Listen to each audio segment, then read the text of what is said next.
Everyone, I'm here in the city I was born and raised in, Toronto.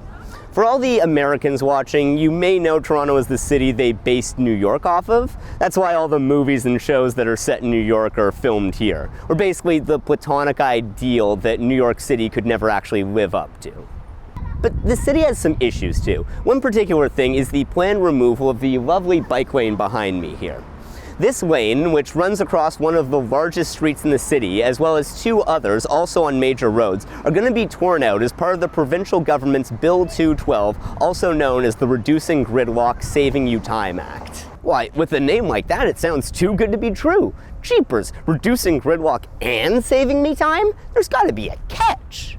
And look, in general, I tried to focus more on broad, abstract social issues and less on this kind of local stuff, since my audience is mostly American, and frankly, this is none of your business. I know that you don't know anything about what goes on up here, and frankly, we'd all like to keep it that way.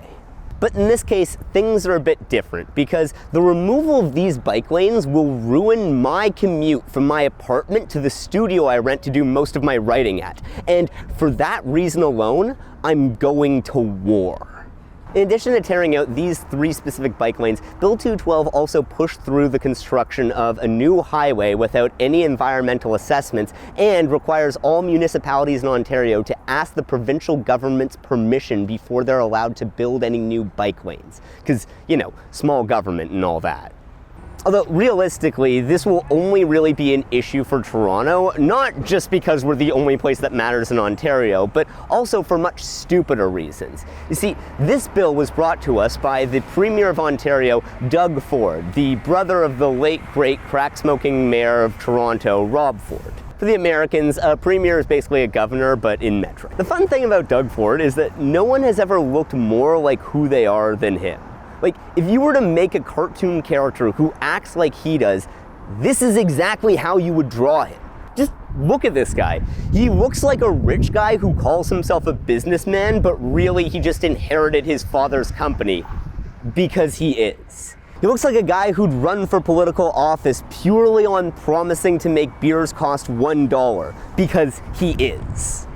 He looks like a guy whose main enemies are doctors and exercise because he is, and he looks like a corrupt politician who's privatizing everything that he can get his hands on so that he can give the contracts to his developer buddies because he is. I could go on, but John Oliver already did a segment on Ford back in 2014, and that show is basically 80% looks like jokes, so this is starting to feel like plagiarism. Okay, fine, one more. Doug Ford looks like either the most racist cop or the most helpful Home Depot employee. I could go on about Ford forever. This is literally true. I've had nightmares about this man where the scary thing was that I saw him on the street and then it was one of those like running through quicksand type dreams where I wasn't able to get to him fast enough to fight him. Anyways, rather than go on about Ford, I decided to talk to a small YouTuber named Jason who specializes in these kinds of local issues. Apparently his channel focuses mostly on urban planning, which, good luck with that, I guess. I've been researching this and planning to make this video for a long time, and now the impetus for it now is what's going on currently with Doug Ford. Well, I have a video in editing about that right now, actually. It might come out this weekend, but I think that we're going to probably talk about different things. But yeah, it's unbelievably frustrating. Well, it is, but like I have like a lot of history with this because I moved back to Toronto in 2013, and my wife and I were doing cycling and safe streets advocacy from about 2013 till we left in 2018. And that was right around the time of like Rob Ford, Doug Ford in city council. There's a lot of history that I was privy to there, a lot of city council meetings that I was following. I actually know quite a lot about like the history of Doug Ford with respect to this. And none of this is surprising, given everything I know about him. Ultimately, Doug is doing it as a distraction because he's really fucked things up. He's shitty. He's a really shitty politician. He's shitty at managing things. You know, he was just a guy that was born rich and then became CEO of his dad's company and thinks he's a business mogul. Like, he's he's an asshole. He's like, has no respect for other people's opinions. Like, I mean, yes. And so, of course, he's fucked up Ontario, right? But a lot of the things he's fucked up in particular are related to, like, transit, like the fact that we still don't have the Eglinton Crosstown. And he says, oh, you know, it was the Liberals gave us this nightmare project. I'm like, bullshit, dude. You came in 2020, and this thing was supposed to open, he came in, in 2018, and it was supposed to open in 2020. It's end of 2024 right now. Like, he will not take responsibility for it, that he hasn't managed them properly at all. He hasn't held them to account. Like, we don't even know the schedule, right? Like, I cannot believe this is a multi-billion-dollar project, and the schedule is, we'll let you know 3 months before it's opening. And I'm like, come on. So he's getting a lot of flack for that. And the reason full on for this bike lane stuff is so that when people start talking about traffic, when people start talking about transportation, they are talking about bike lanes instead of the fuck ups that he's done. The other thing is, when I see them say, especially when they say like nobody rides in the winter, to that, I think you need to look at it and say, well, why don't they? But I think that's the thing. When people say like nobody's in these bicycle lanes, I think what needs to be said, it's not said, because they'll immediately say nobody's going to bike here, it's Canada, blah, blah, blah. They'll give excuse after excuse. But the real question should be, why? Why aren't there more bicycles here? Because Toronto and Copenhagen, certainly downtown Toronto and Copenhagen, have a lot of similarities, even in terms of weather, to be honest. Toronto could absolutely, I am fully convinced that there is no reason why Toronto couldn't have as many cyclists as Copenhagen. So the real question is, why don't they? Because as soon as you say that nobody's using a bike lane, and then you say, well, why don't they? Let's dig into it. If any of these people actually cared enough to do that, and let's be honest, they don't care. They just want the cyclist to go away. But if they cared and you dug into it, then you would see, oh, well, actually, some of these bike lanes fucking suck. Some of them don't go to where you want to go. Some of them have gaps in them. Like, I rode the young bike lanes that Dougie wants to get rid of when they first came out. I have a live stream on my channel of me riding it for the first time, and they were fucking terrifying. Like, there were spots where you're going downhill, and the bike lane's like this wide, right? It's barely wide enough for my bikes. And they have the flexi sticks coming up that are higher than my handlebars. So like if I hit them, I'm going down, right? And then I come down like this hill at high speed, and there's one of those patios, right? That's great. They've turned a car space into a patio, but I'm going straight into it. And so now I have to turn around the patio, but it's not like it's a nice turn. It's like a fucking almost 90-degree turn on this thing. And so you can see my raw reaction in the live stream that I did, but it's fucking terrifying, right? And so I'm like, so why aren't people using this bike lane? Well, maybe it's because it sucks. And then if you start digging into why does this bike lane suck so much? And then it's like, oh, well, actually, it's because we didn't have room to do this because our lane requirements within Toronto are too wide. Why are they so wide? You know, you start to dig into, well, why is this design was really compromised? We couldn't put a proper curb. We had to do these shitty sticks. Why did you have to do the shitty sticks? Oh, it's because these suburban councillors wouldn't pass it unless it had shitty sticks that could be easily removed. They love shitty sticks. It's their favorite thing. I know. The fucking flexi sticks are garbage. Really cool guy. We had a great conversation. You can watch the whole hour-long thing on my Patreon, link in the description. First thing I wanted to ask you, I love your channel. I just something I was really curious about is where do your ideas come from? And speaking of paying my bills, graceful transitions to ad reads are for cowards.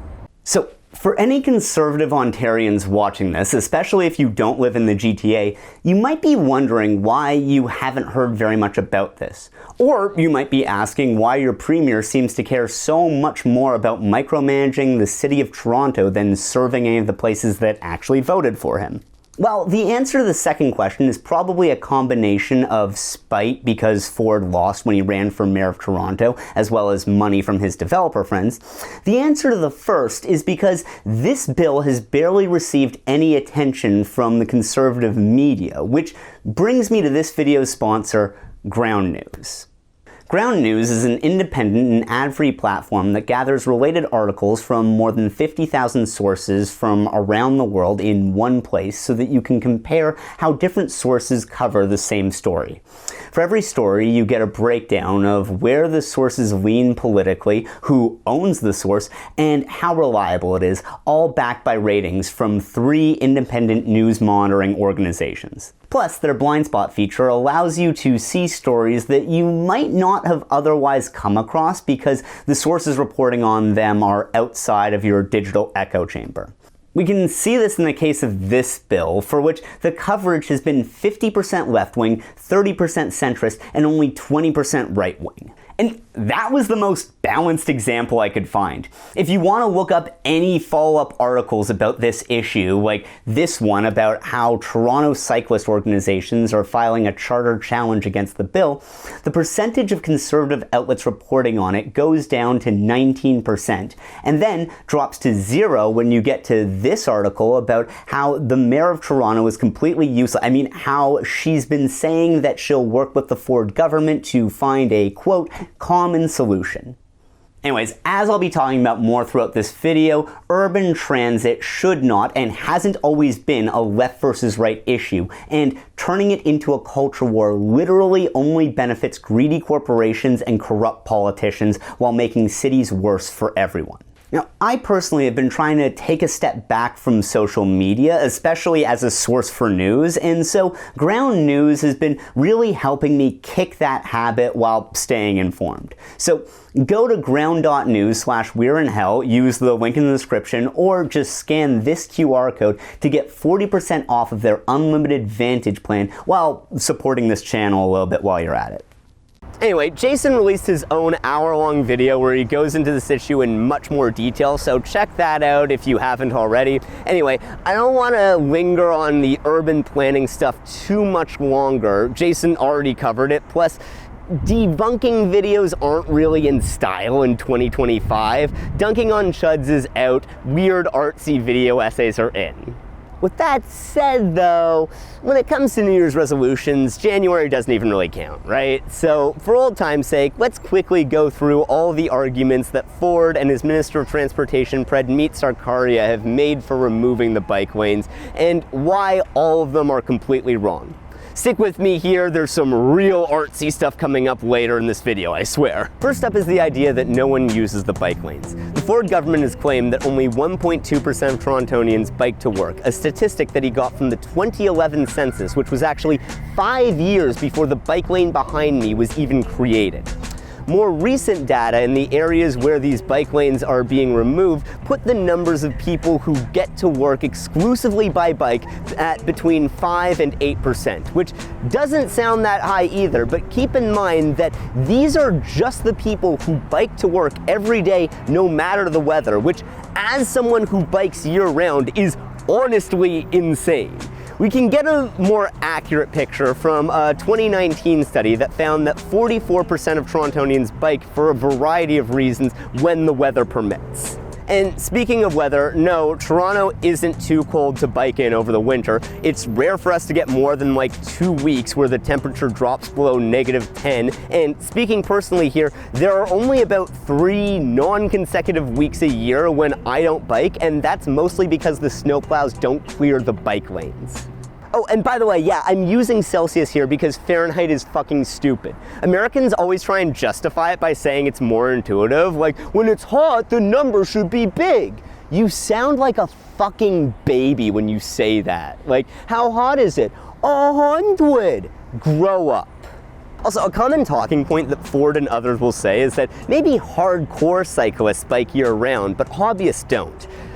I don't really know what they mean when they say hobbyists here. Like, I'm just picturing a rosy-cheeked boy with a lollipop riding a penny farthing on his way to go play hoop and stick. The kid's never gonna go pro. Actually though, maybe this is out of touch, but the only people I know who go on bike rides for fun rather than transportation are the most hardcore cyclists imaginable. Like, the person who's spending Saturdays riding their $10,000 racing bike around High Park is absolutely cycling in the winter. Finally, it's worth mentioning another thing that's missed by that 2011 statistic, which is that there's now a whole economy of people who bike for a living thanks to the rise of delivery apps. And I can personally say here, as someone who spent a winter delivering for Uber Eats, not only do gig workers still bike in dangerous conditions, the apps actively use every trick they can to incentivize that. I remember bombing down this section of Spadina that merges onto the Gardner Expressway in the middle of a blizzard, not because I'm some hardcore cycling enthusiast, but because there was surge pricing, I needed to pay my rent, and by God, someone was in desperate need of smoked poutine. Throw a little French on the poutine so that Quebec people will like my Anglo ass. And then there are these bike lanes here on University Avenue, which Ford is claiming are being removed because they're supposedly slowing down the ambulances coming to and from hospitals on the Strip.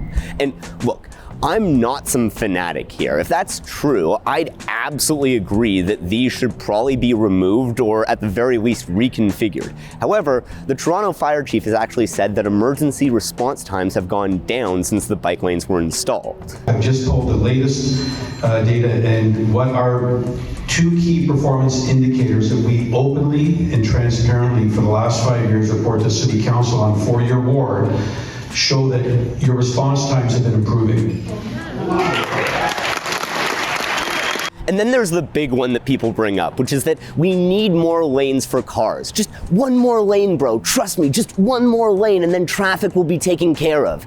This straight up doesn't work, although to be fair here, the reason why is kind of counterintuitive. Transportation infrastructure works a lot like cargo pants. It looks awesome.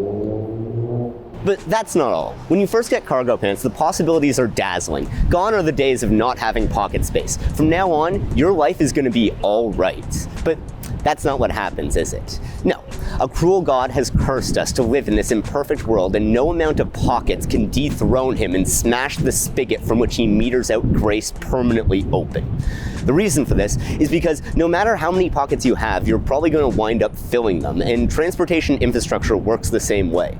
If you build more car lanes, then driving will become the more attractive option, and they'll get filled up. Same goes for bike and transit infrastructure. If you make these better, more people will use them, and since all these people aren't driving, that's less traffic. This is why diversified transportation infrastructure is best, not just for people on foot, bike, or public transit, but also for drivers, since fewer people driving means less traffic. But it's also worth noting that a lot of bike lanes weren't just put in to make cycling more attractive.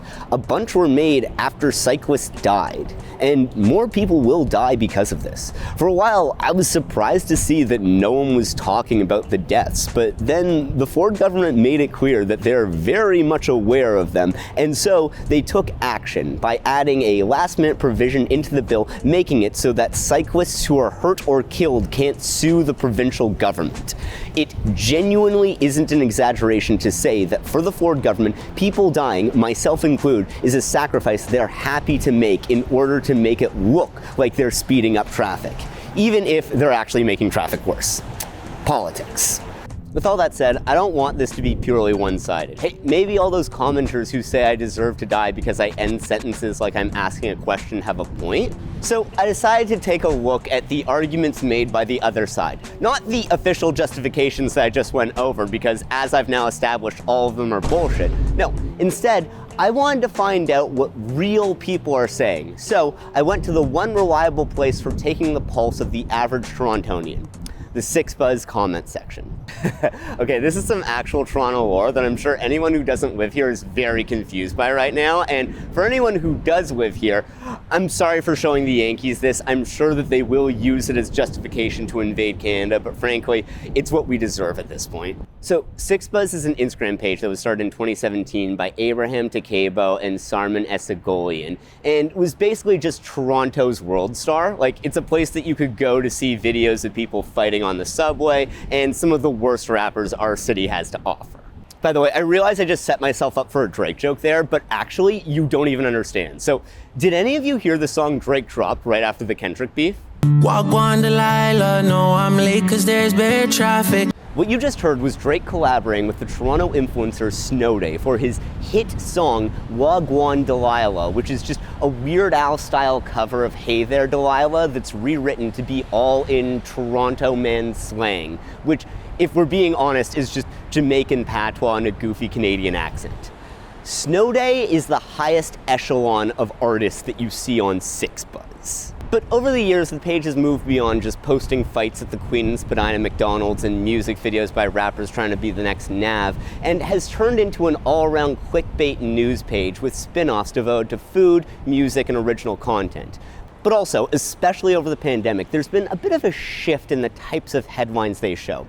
It's kind of subtle. None of their headlines really have a super obvious conservative bias, but it's more the kind of thing where when you look at all of them, a definite pattern starts to emerge. And as you might expect, the audience that this has cultivated has led to their comment section being filled with just straight up the dumbest people in the GTA. And so when it comes to the question of bike lanes, grow up and buy a car. If you dress up in spandex and ride bikes around, you deserve whatever you get. Go ride your bike in the park. Oh, that's what you call them cyclists. I call them speed bumps. Can we ban lawsuits against the drivers that hit bicyclists so I can let my intrusive thoughts take over, please? So that's pretty insane, eh? Why the fuck are people like this?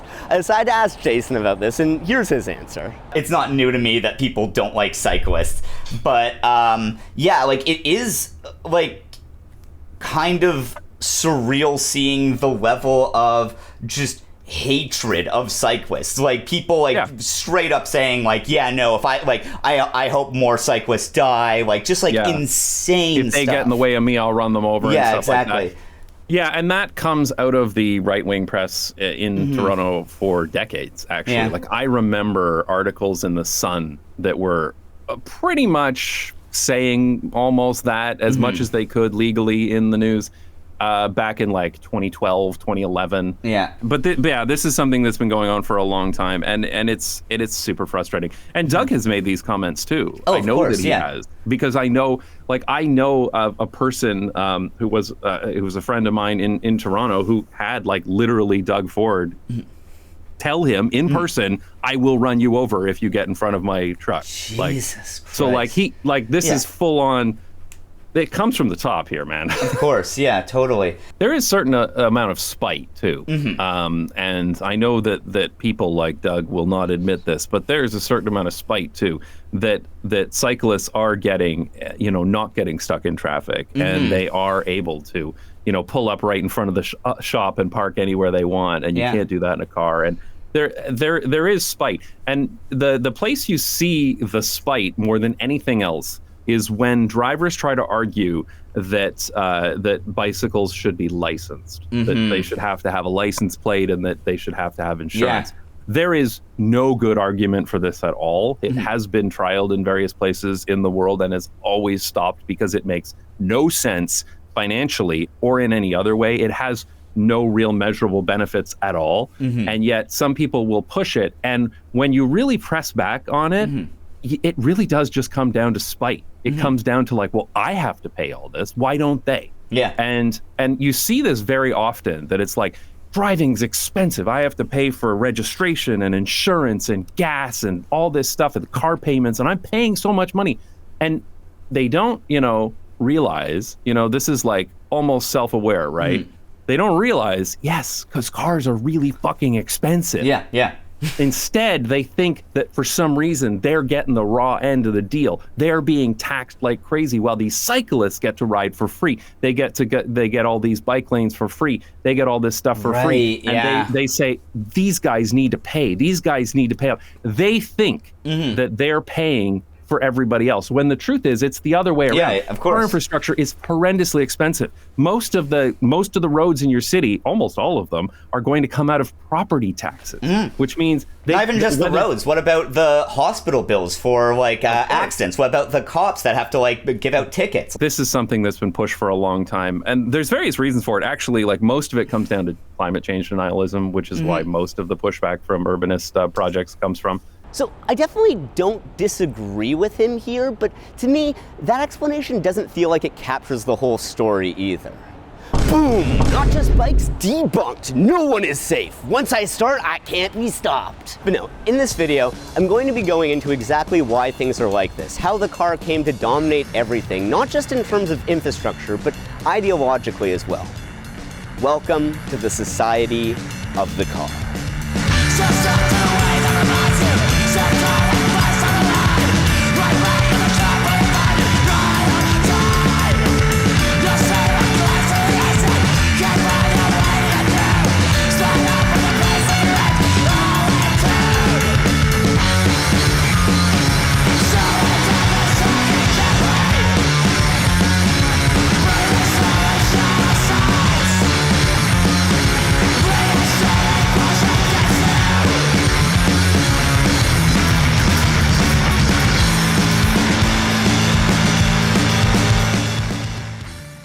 Hey, we're back at the old setup. I got sick of hearing people complaining about my unusually bad sound quality when I filmed on location. We're back to just my regular bad sound quality. By the way, sorry my voice is fucked up. I'm just getting over a cold.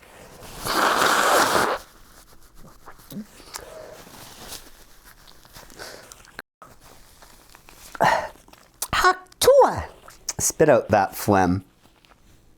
So first of all, let's lay some groundwork by digging into the history of how the car took over the road.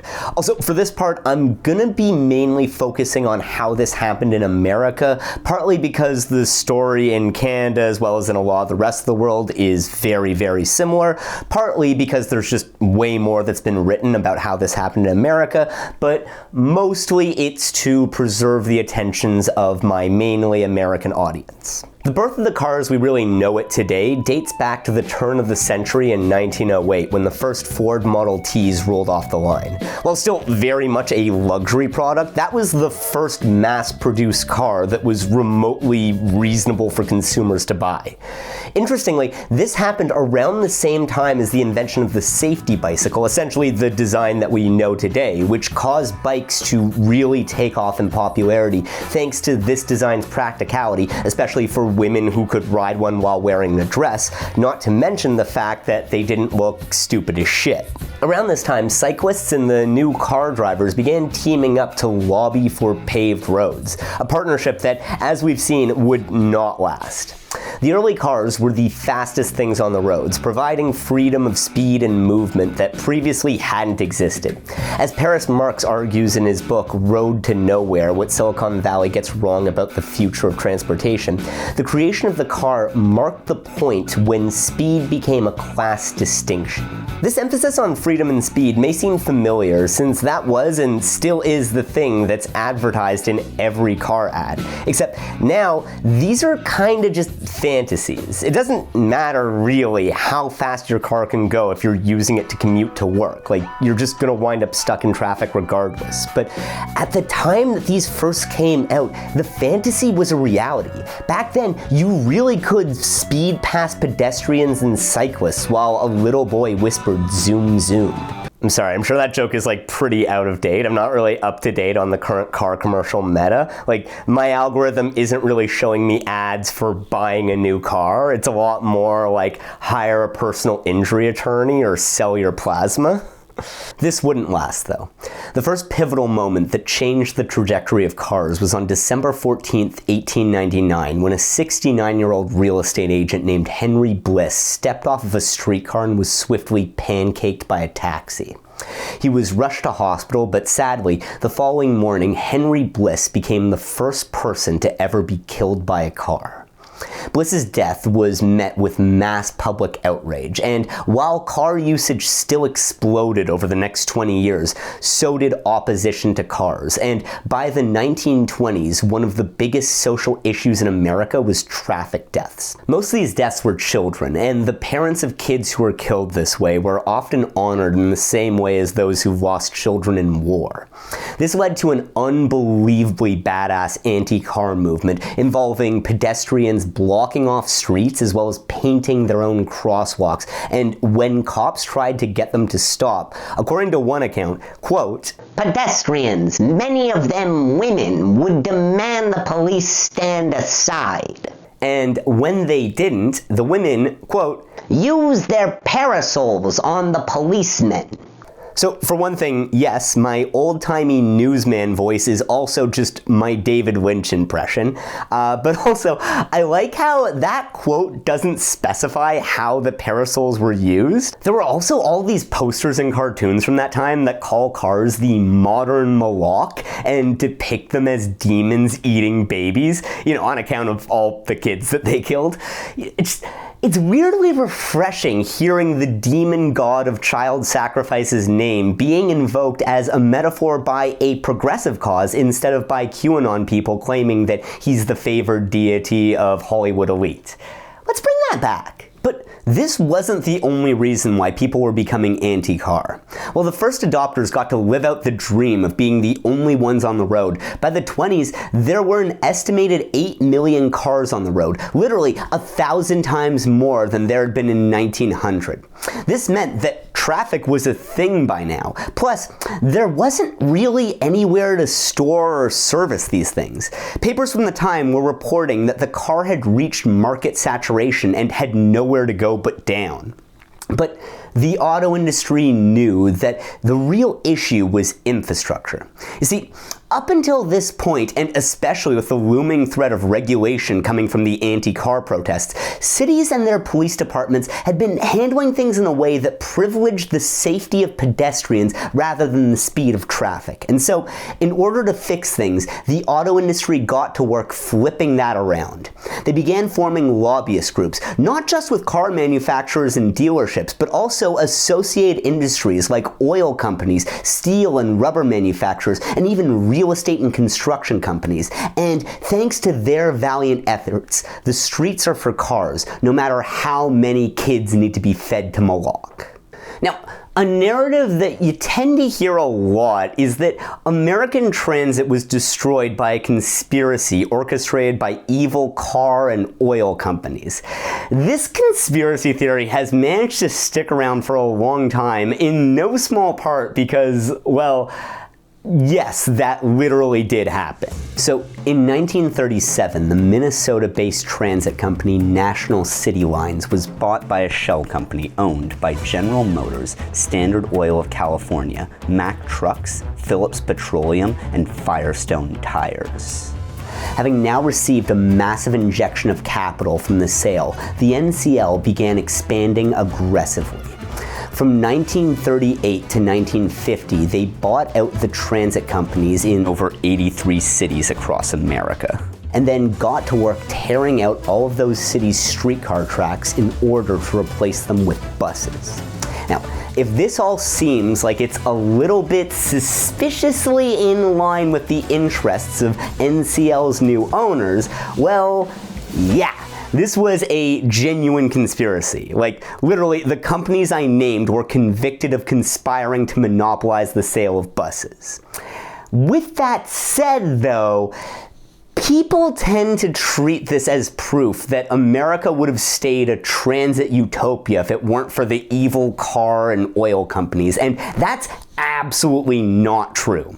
For one thing, lots of cities that weren't touched by NCL were also moving to buses at that same time, since, like, there are genuine advantages to doing that. While they don't look as sexy, bus routes are way more flexible and a lot cheaper than laying down streetcar tracks. In fact, some people have actually argued that a problem with streetcars is that richer neighborhoods will lobby to have new routes built to attract tourists, effectively using city money to benefit the people least in need of help. But more importantly, I think that this explanation lets transit companies and municipal governments off the hook.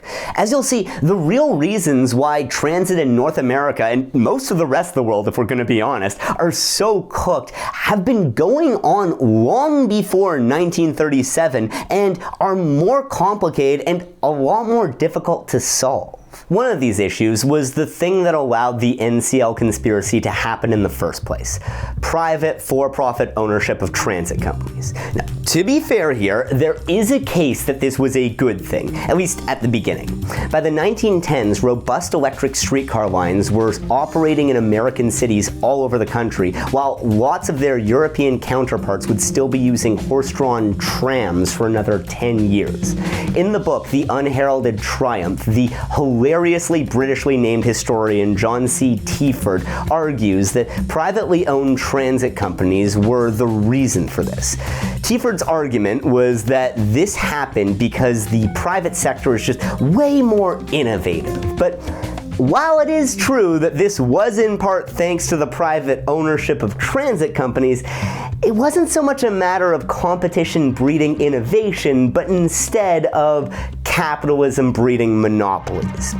In this case, private American transit companies would partner with real estate developers to build suburbs that were entirely streetcar dependent so that they'd have a guaranteed rider base. But even if we're feeling charitable and decide to give this one to Teaford by saying that we have the free market to thank for how good American transit was at the turn of the century, we also have capitalism to blame for how shitty it wound up becoming.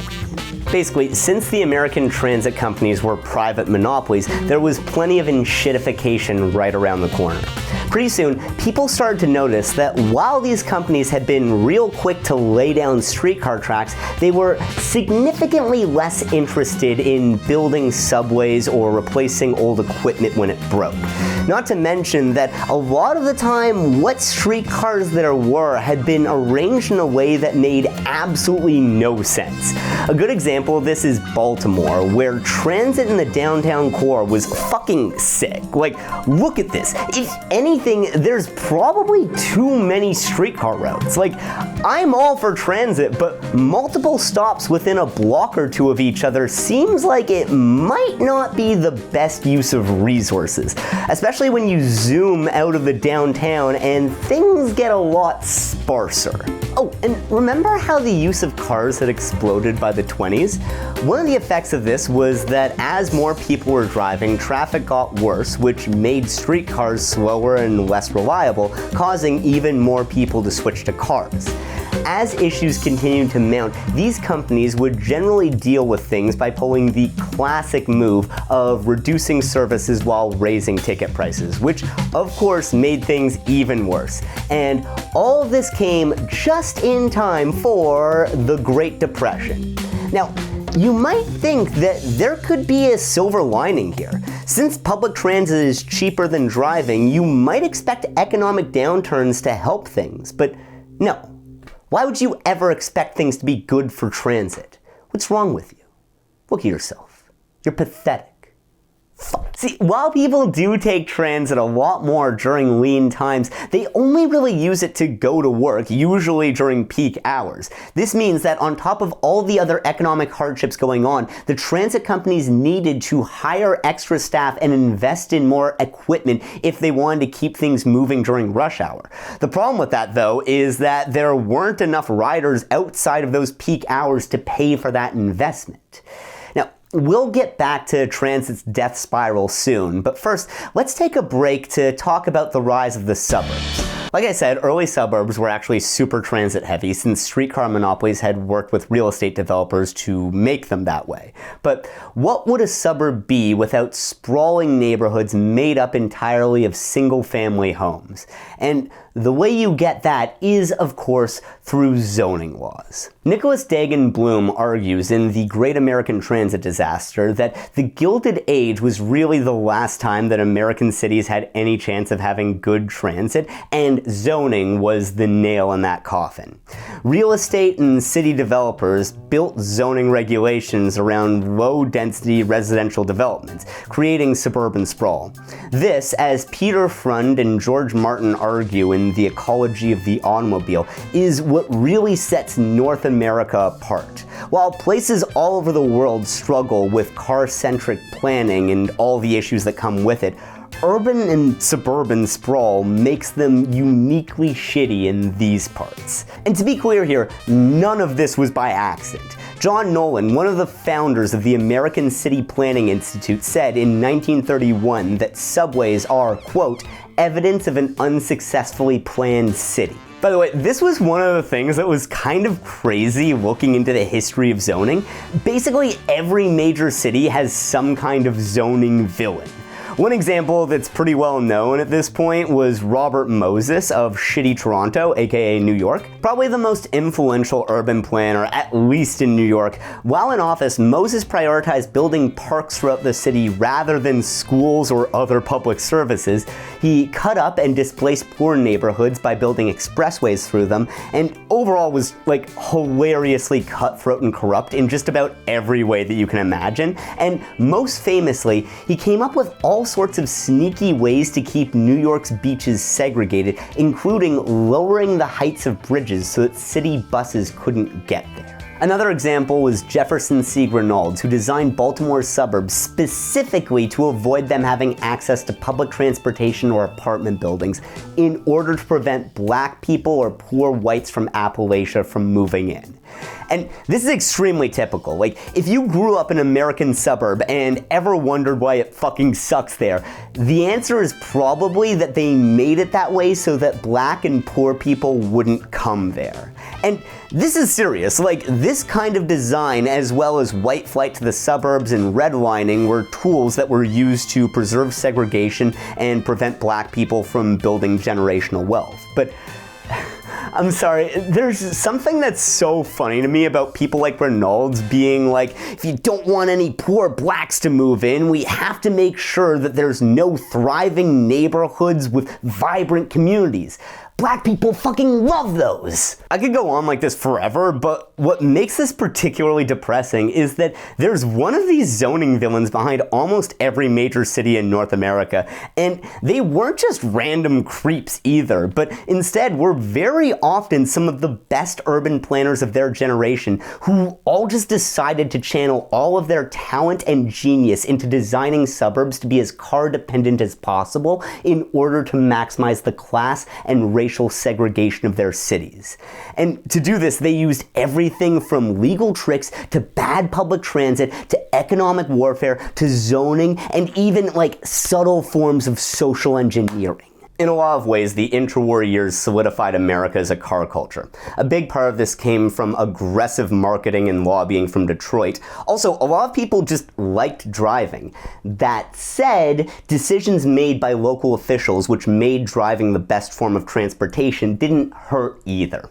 During the time between the First and Second World Wars, city officials built out America's municipal car infrastructure by paving roads, adding electric traffic signals, removing streetcar tracks, widening streets, and narrowing sidewalks. Back to the transit monopolies now. By the end of World War II, these companies were losing tons of market share, especially now that universal car ownership was becoming seen as an American right. And so, as the car culture took over while transit circled the drain, these once streetcar-dependent suburbs would often become some of the first casualties, as the extremely spaced-out housing made it effectively impossible for a mass transit system to service them, leading to the death spiral intensifying. The crisis of mass transit wound up being solved, though, with some social spending the American way. You see, rather than paying for a service outright like some goddamn Europeans, the far more efficient American model instead lets necessary services be provided by private companies and then only subsidizes them after they've been run into the ground and stripped for parts. This is great because if you do it this way, then by the time the government comes in, the service is a steaming pile of dog shit that no one uses or wants. In the case of transit, this basically meant that when municipal governments acquired their transit companies, they realized that they had massive money sinks on their hands that would require huge investments to get working properly. And who wants to spend tax money on a failed transit system that has all the problems I've already mentioned? Not someone who's up for re-election, that's for sure. This is actually one of the fundamental problems with transit planning that comes up all the time in literature, like from all points on the political spectrum. By its very nature, investments in transit can take decades to really pay off, and this kind of long-term planning is exactly the kind of thing that private companies and elected officials are both terrible at doing. I'm not a tanky or anything, but like, this is one big drawback of democracy. Authoritarian regimes are generally a lot better at building transportation infrastructure. Case in point, pretty much all the cities that took over their transit systems then went on to underfund them, despite evidence showing even back then that this didn't work, as in the case of Detroit in 1922 and Chicago in 1947. In a lot of cases, all the socialization of mass transit really caused was a shift from these transit systems being bankrupt private monopolies to underfunded public services. the vicious cycle continued, since how fucked mass transit was at this point made it a risky investment for the federal government to pump money into to save it. Instead, they funded other transport programs like highways. In his book, Bloom argues that this was the cause for car-centric planning. From this point on, city officials would remove transit infrastructure like streetcar tracks all the time, claiming it would speed up traffic. Whenever transit plans would come up, they'd always get rejected at the last minute once the city saw the price tag. However, they still always managed to find money when it came to cars. But while all that's true and all, I think that there's something else going on here. Part of why this video took me so long to make is that this all feels a little bit neat and tidy, you know? Like, obviously, urban planning is a very complex field that's still evolving and debating, but in terms of the general issues that make traffic better and improve cities as a whole, this stuff is very much settled. Hell, this isn't even necessarily a matter of a political divide. While I was researching this, I found an amazing paper called Campaign of Sabotage: Big Government's War Against Public Transportation by Michael Lewin, and I have to tell you about this. The paper starts out pretty strong. Lewin goes through all the benefits of public transit and how, despite that, in most of America, it's still wildly inadequate. He then argues that this wasn't a matter of Americans not liking public transit, but rather that it was killed by a series of government policies that I've already covered in large part, zoning, highways, suburbs, etc. All good, normal stuff. And then we get to a section called Unfunded Mandates: How Big Brother Makes Transit Unaffordable. So it's a little bit weird to throw a 1984 reference into an academic paper like that, but sure. Let's see what policies he thinks need to be removed to make transit more affordable.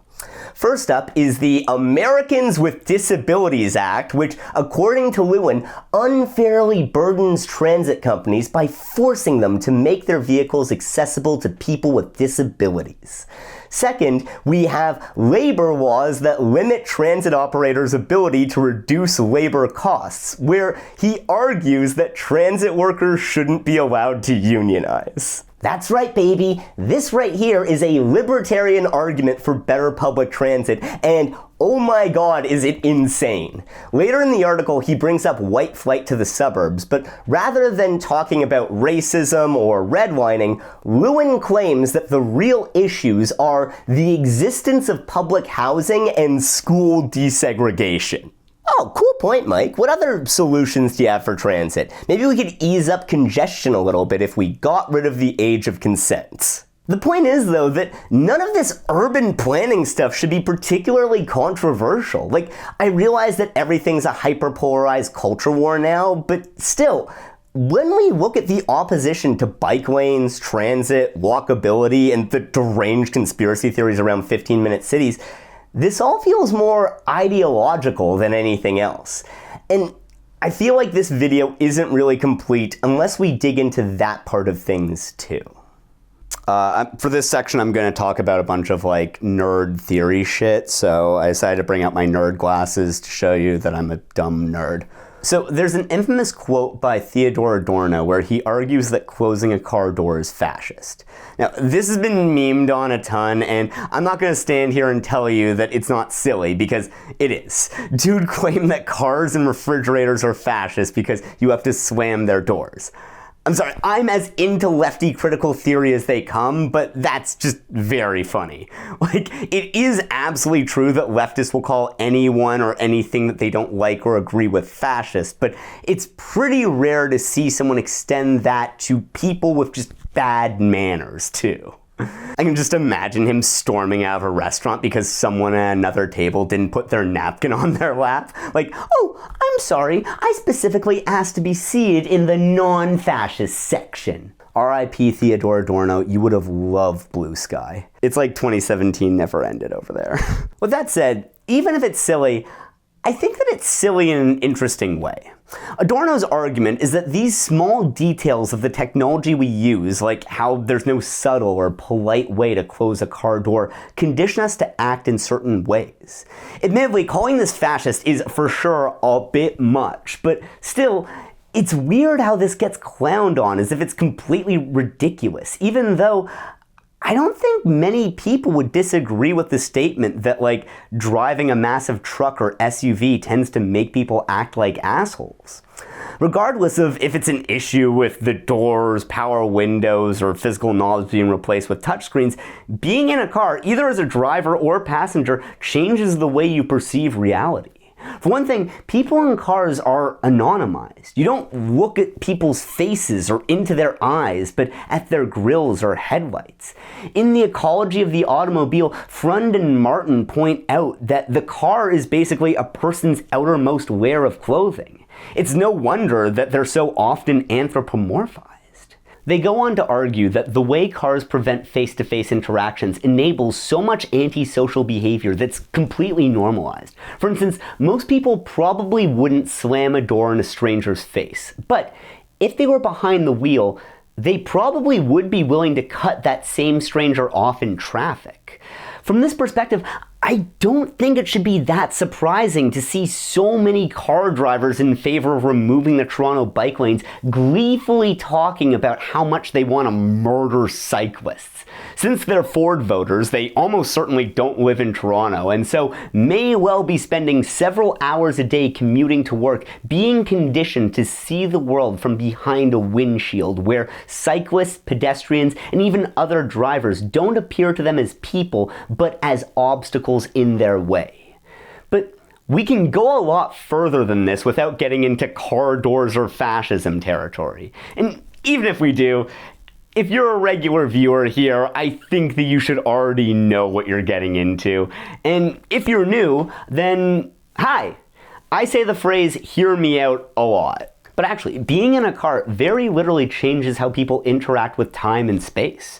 If you're driving, you can leave later, choose your route, stop to rest wherever you want, discover new places or shortcuts, and travel massive distances very quickly, especially if you're in a place that's made for cars. Like, my girlfriend's from a very car-centric place called Newmarket, Ontario, and since neither of us have a car, whenever we go there, it's really shocking to look at Google Maps and see how everywhere is either a 5-minute drive or 45 minutes by foot or bus. In a paper called The City in the Car, Mimi Scheller and John Urry take this even further than I dare tread by arguing that this difference in experience between traveling by car versus train is actually a key part of the shift from modernism to postmodernism.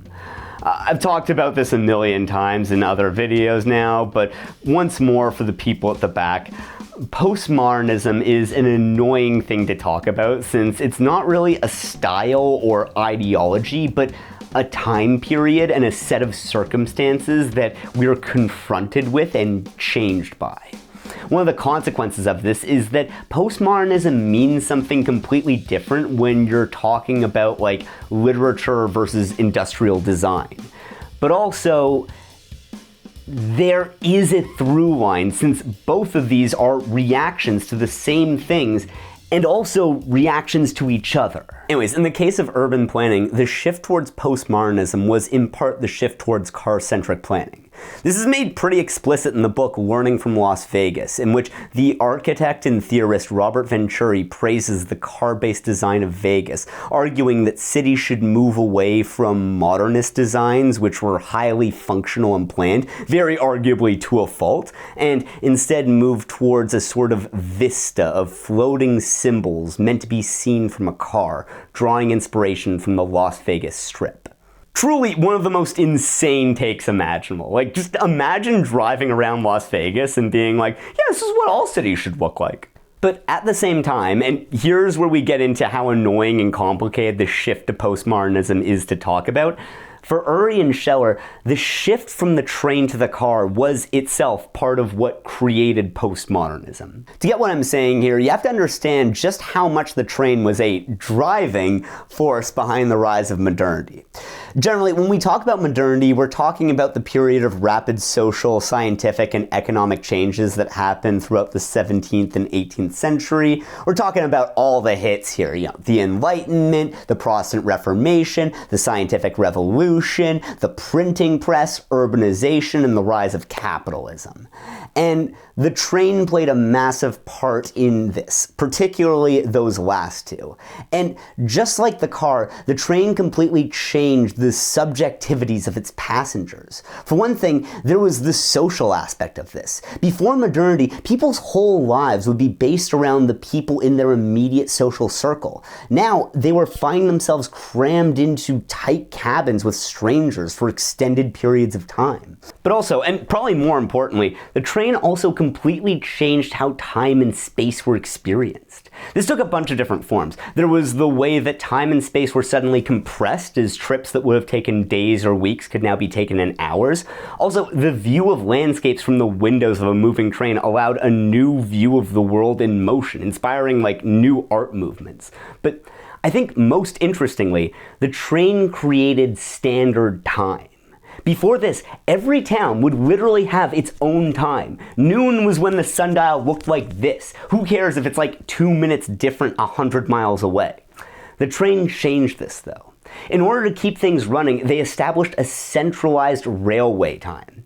As the science historian Peter Gallison wrote, time coordination was an affair for the individual school buildings, wiring their classroom clocks to the principal's office, but also an issue for cities, train lines, and nations as they soldered alignment into their public clocks and often fought tooth and nail over how it should be done. And just like those classroom clocks being set to those of the principals, the process of establishing centralized time was one that involved the subjugation of entire countries to the Royal Observatory in London, as Greenwich Mean Time was established as the central time zone in 1884. Like most aspects of modernity, this wasn't peacefully accepted, but often violently imposed. One person who resisted this, though, was the French anarchist Marcel Bourdin, who tried to blow up the Royal Observatory, beginning a long legacy of anarchists fighting for bedtime abolition. But Urey and Scheller argue that in the same way that the train played a key role in creating the modern subject, the car has done the same for the postmodern subject. Rather than a set schedule based on a newly standardized form of time in shared spaces with fellow riders, in the car, we're now all atomized individuals, operating on our own schedule, alone in a private box among hundreds of other isolated boxes. But this is just scratching the surface of all the ways that our postmodern world is shaped by the car. Another aspect of this is the most literal. The environments we live in are constantly being changed and shaped by the car. This is a pretty obvious observation, but its effects are massive. First of all, there's the matter of emissions that come from cars. This isn't just their exhaust fumes either, but also road construction and maintenance, destruction of wildlife, not to mention construction of the cars themselves and the production of all the materials that go into that. When you factor all that in, cars quickly emerge as the #1 source of emissions on Earth. They are very literally the air we breathe. We can also look at other types of emissions too, like sound and light pollution. In fact, we can get a lot more abstract with this. In a paper called Evaluating the Social and Environmental Impacts of Transport Investment, Donald Appleyard, great name, argues that it can be useful to think of certain types of danger, crime, and poverty as a form of car emissions too. I'll be honest, I'm a little on the fence about that last one. I'm not totally sure how useful that is, but it is a very cool idea nonetheless. And as I think I've made clear so far, I would much rather someone be wrong in an interesting way than right in a boring one. But while we're on this line of thought, let's get into how cars shape the places we live in. When highways and freeways were constructed, they cut up or destroyed existing neighborhoods, and now whole geographies are based around street and highway infrastructure. This, in turn, has reshaped our social worlds. Home, work, leisure, friends, families. Rather than being connected spatially or socially, all these different parts of our lives are separated, disconnected from one another, where very often the only way to go between them is by car. This destroys the interconnectedness that makes cities what they are in the first place. As my goat, Jane Jacobs, wrote in her book, The Death and Life of Great American Cities, traffic arteries, along with parking lots, filling stations, and drive-in movies, are powerful and insistent instruments of city destruction.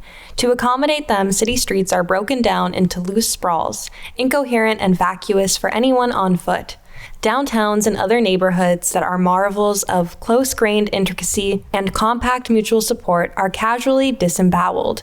Landmarks are crumbled or are so sundered from their contents in city life as to become irrelevant trivialities. City character is blurred until every place becomes more like every other place, all adding up to no place. And in the areas most defeated, uses that cannot stand functionality alone, shopping malls or residences or places of public assembly or centers of work, are severed from one another.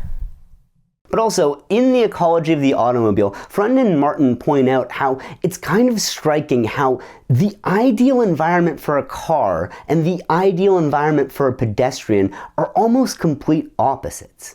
When you're walking around, the thing that you want is complexity. People, and I'm speaking very generally here, so please don't come at me in the comments like, when I go for a walk, I need it to be silent and gray. I feel like it'd be fun to start a beef with the introvert community, you know? Because, like, what are they gonna do about it? But generally speaking, the things that make for a good experience as a pedestrian are lots of sights, sounds, smells, things to do or people to be around. Oh, look, this little storefront has a bunch of different little stalls inside, and across the street someone's playing music. But when you're driving, you want the opposite, simplicity. The ideal driving environment is one with as few distractions as possible. No unexpected sights to draw your eye. No distracting sounds to split your focus. No obstacles, human or otherwise, blocking your path. Just wide open, empty spaces with plenty of room and visibility so you can predict your every movement. And like, the kind of space I'm describing here is a little bit weird, right? Like, how would you categorize a highway? Is it rural? Is it urban? No, it's nothing. These spaces that are purely meant for cars are liminal in the truest possible sense. These are spaces devoted entirely to mobility that aren't supposed to be experienced but moved through with as little friction as possible. And look, I'm not saying that everything I just described is bad. I'm not at all saying we should get rid of all cars. And like, driving can be fun, especially when you just walk in like that. It shouldn't be surprising to anyone that so many people love their car time, since for a lot of those people, it's probably the one part of their day when they're completely alone with their thoughts. With that said, I don't think it should be controversial to say that most places shouldn't be like that, especially if they're near people. And when the balance is tipped more towards car spaces than people spaces inside of a city or town or suburb, I don't think that we should really accept that. We should be especially aware of these kinds of things because one of the subtlest, but in a way the creepiest thing about car spaces is that whether you're driving or not, whenever we're inside of one, our behavior and mental state is suddenly under a lot of scrutiny. Like, think about this. When you're behind the wheel, you're expected to be in a very specific state of mind. You can't be drunk or high, you can't be looking at your phone, you can't be too tired, too distracted, too angry, or really anything other than calm, aware, awake, focused, and sober. And like, good, right? I need to make this completely clear. I'm in no way defending or saying that anyone should be allowed to drive drunk or distracted or whatever. But, oh yeah, when you click this video, I bet you didn't think you were gonna hear a leftist case for drunk driving, eh? No, I don't think that anyone should be allowed to drive drunk. But I do think that in general, people should be allowed to get drunk, or high, or be distracted, or looking at their phones, preferably using their phone to watch one of my videos, preferably while drunk, high, falling asleep, or distracted by the Balatro game on their other monitor. And so, as Freund and Martin point out, it's worth questioning how we think of drunk driving as a problem with an individual and not as an issue where, in a lot of places, it's not really possible to get drunk or whatever without putting people's lives at risk. But if hearing me say that feels way too, we don't need police because in a perfect world there just won't be any crime, that's fair enough. But where I think this gets a bit more interesting is when you think about how everything I said doesn't just apply to drivers, but anyone who's in car space. If you aren't paying attention to your surroundings and get smoked by a taxi, that's at least partially on you, right? If you're stumbling home from the bar and a car hits you, you shouldn't have been so irresponsible. If you're a cyclist who gets hit by a car because you're not in a bike lane, roads are built for buses, cars, and trucks, not for people on bikes. And, I feel my heart bleeds for them when I hear someone gets killed, but it's their own fault at the end of the day. And one last time so that YouTube doesn't demonetize me, I can't make this clear enough. None of this means that it's okay to drive drunk, or that drunk drivers aren't responsible for their actions, or that we don't all have a responsibility to be safe. But if nothing else, I think that at least one thing that we can take away from this is that while cars exist as this ultimate symbol of freedom, in reality, they constrain not just the behavior, but even the mental state of anyone who so much as exists near them. And here's where we get to what Uri and Scheller argue is the core contradiction at the heart of car culture. For them, even calling it car culture is kind of a massive understatement. They instead argue that, as I've been laying out here, that basically all aspects of society are based around the car. Like, on top of all the social aspects that I've been talking about so far, I haven't even really gotten into the economic aspects of this, where the car is parked at the center of a massive web of interlinking systems. Think about every industry that's based around the car. There's of course the obvious stuff like automakers, car dealerships, repair shops, and parking lots, but as you zoom out, it just keeps going. Real estate and urban development, advertising, government jobs like bureaucrats, traffic cops, and road repair workers, even geopolitics and the military, which has to go out and secure oil.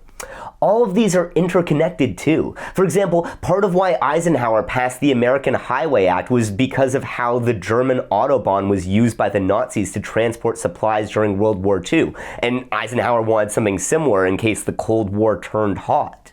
Even the mode of production is shaped by the car. From the early days of the Model T, where the Fordist model of standardized products, moving assembly lines, and living wages for the workers so that they could afford to buy the things that they were making, came to be the dominant economic system in America throughout the 20th century, this was then replaced in the 70s recession when American businesses were facing a crisis of profitability as they were being overtaken by Japanese and German companies, specifically, you guessed it, auto companies.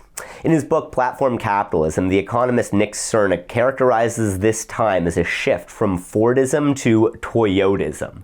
Under Toyotism, businesses are much leaner, with fewer employees, lower wages, less inventory, and move away from standard models to customizability. While this started in the auto industry, it probably sounds a little familiar to a lot of people watching this, since Toyotism became the dominant manufacturing model across all industries.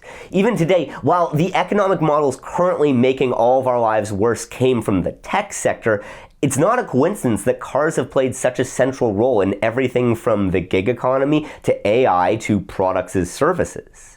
Given all this, for Uri and Scheller, it's wrong to say that cars are just advertised with the promise of freedom, or that they symbolize it. Instead, all of civil society has been shaped around the car, to the point where being a driver, or at least a passenger in a car, is the thing that makes you a subject in our society. From this point of view, people who don't drive aren't even seen as like a counterculture in opposition to car society, but instead are fully just seen as non-subjects. This fits with an observation that was made by the sociologist E. DeBoer in a paper titled Social Aspects of Transport: How to Use Social Research in Transport Policy Making, where he points out that given all the environmental, historical, and political issues that go into designing a city, urban planners would never be able to tackle solve all of these problems. And so in order to be able to get anything done, they have to limit their scope all the way down to just dealing with traffic. One of the side effects of this, though, is that by limiting their scope just to traffic, they have to ignore anyone who doesn't cause traffic, i.e. people who cycle, take public transit, or pedestrians. Given that fact, it's not that surprising that, for instance, Doug Ford, as well as his late brother Rob, have made it clear that they are fully aware that their policies put cyclists' lives at risk, and they do not care. And sorry, I realize that was kind of a long walk to get here, but this is where the contradiction comes in. In car society, mobility is valued above all else. Well, it doesn't really get as much airplay as free speech. Freedom of movement is right up there as one of the core values of liberal democracy. The issue is that when we talk about movement, the car is undeniably the main option pretty much everywhere on Earth. In fact, not only is most infrastructure car-based, but with the exception of planes, which are coincidentally the most expensive and resource-intensive way to travel, all non-car forms of transportation infrastructure are essentially forced to compete against each other, since it's insanely hard to ever take anything away from cars. Cities would rather cut out a sidewalk to make bike lanes rather than remove a lane for traffic or parking. But if freedom has come to mean movement, and movement has come to mean driving or being driven, as more and more places become inaccessible except by car, then Urey and Scheller argue that the freedom that we get from the car is a weird kind of contradictory freedom, one that we don't so much choose, but instead are coerced into. And I think that from this point of view, the weird nonsensicalness of rhetoric that you see in car culture wars makes a lot more sense. We've organized our entire society around the car so much that it's become a sort of ideology. The clearest example to me is John Urey himself. As you can probably tell, I really fuck with this guy. Both The City and the Car, as well as his solo paper, The System of Automobility, have been the main sources I've used in this section. Also, shout out The Ecology of the Automobile, that book is fire too. And so, I was pretty surprised reading The System of Automobility, where Urey goes through all these ways that cars have been inserted into society to the point where they become an inescapable ideology in a way that feels so cutting and insightful. And then I got to his conclusion where he gives reasons why he's optimistic for the future. And his reasons are electric cars, cheaper lightweight components that could replace aluminum, the Internet of Things, ride-sharing services, and then literally just the internet. Now, to be fair here, the paper was written in 2004, so we can definitely cut him some slack here, but it's just so telling to me that this incredibly smart person could write so much about the ideology of cars and then can't himself imagine a way out that isn't just the potential for a slightly better car. And this is why I would argue when it comes to discussions around cars, it goes well beyond culture war issues or climate denialism, and instead is a deep-rooted ideology that comes out of the way that our society has been set up with the goal of having people drive. This is why I think that people aren't really convinced by the argument that fewer people traveling by car is actually better for drivers since it means less traffic. The goal of the society of the car isn't to make driving better, it's just to make more people drive, period. It doesn't matter what has to be done to achieve that goal. While it's all well and good to try and do things to improve traffic or build other types of infrastructure, at the end of the day, if cyclists have to die or commuters have to sit in gridlock, as long as people are driving, so be it. And so let's end off by talking about gridlock. I don't think I need to spend too much time here explaining how uniquely infuriating it is, in large part, I think, because of how it's most likely to happen in car spaces that, as I've covered, were made for mobility. But I think that this feeling of rage at being stuck in stasis kind of explains the reactionary character of a lot of car rhetoric. So, do you know what the word stasis actually means? It stems from the Greek word stasis, literally meaning a state of standing. Depending on its context, it could be used literally or to refer to standing still, not moving, or in the medical context to describe a block or a stoppage. But more interestingly, it also means civil war, which is kind of weird, eh? Like, those meanings feel pretty at odds with each other. But in her essay, A Tank on a Pedestal, Hito Stril makes a case that this contradiction is actually the perfect way to describe our current political moment. One of conflict, not in the interest of changing things, but keeping them the same. We are in the age of stasis, the age of gridlock, the age of the car. Thanks for watching.